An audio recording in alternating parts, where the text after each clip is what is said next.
வணக்கம் மக்களே. தக்காளியில் ஒரு சாம்பார் பண்ண போகிறோம். அதுக்கு தக்காளி, பெரிய வெங்காயம், பூண்டு, இஞ்சி, பச்சை மிளகாய், கருவேப்பிலை இது இவ்வளவும் வதக்கி ஆற வச்சு அரைக்கணும். பொட்டுக்கடலையை அரைச்சி வைக்கணும். சட்டி அடுப்பில் வச்சாச்சு. நல்லெண்ணெய் ஊற்றுறோம். இஞ்சி சேர்க்குறோம், பூண்டு சேர்க்குறோம், பச்சை மிளகாய் சேர்க்குறோம், பெரிய வெங்காயம்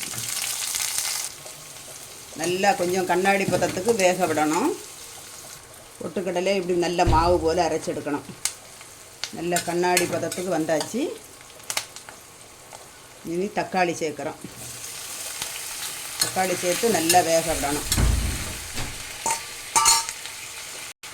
கருவேப்பிலை சேர்க்குறோம். இதில் வதக்குறதுக்கு கொஞ்சம் உப்பு சேர்த்து வதக்கணும். அப்போ சீக்கிரத்தில் வதங்கும்.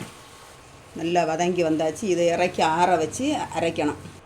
மண் சட்டி அடுப்பில் வச்சுருக்கோம். நல்லெண்ணெய் ஊற்றுறோம். கடுகு சேர்க்குறோம், சீரகம் சேர்க்குறோம். கடுகு வெடிச்சாச்சு. 10 பல்லு பூண்டு போடுறோம். சின்ன வெங்காயம் சேர்க்குறோம். தக்காளி சேர்க்குறோம். வதக்கி வச்சதை மிக்ஸி ஜாரில் போட்டு இதை அரைக்கணும். நல்லா நைஸாக அரைச்சாச்சு. உள்ளி, வெங்காயம், இந்த தக்காளி, பூண்டெல்லாம் வதங்கியாச்சு. இதை அதில் சேர்க்குறோம். தேவைக்கு தண்ணி சேர்க்குறோம். சாம்பார் தூள், மிளகுத்தூள், மஞ்சள் தூள், பொட்டுக்கடலை பொடிச்சு வச்சுருக்கதை அதில் சேர்க்கணும்.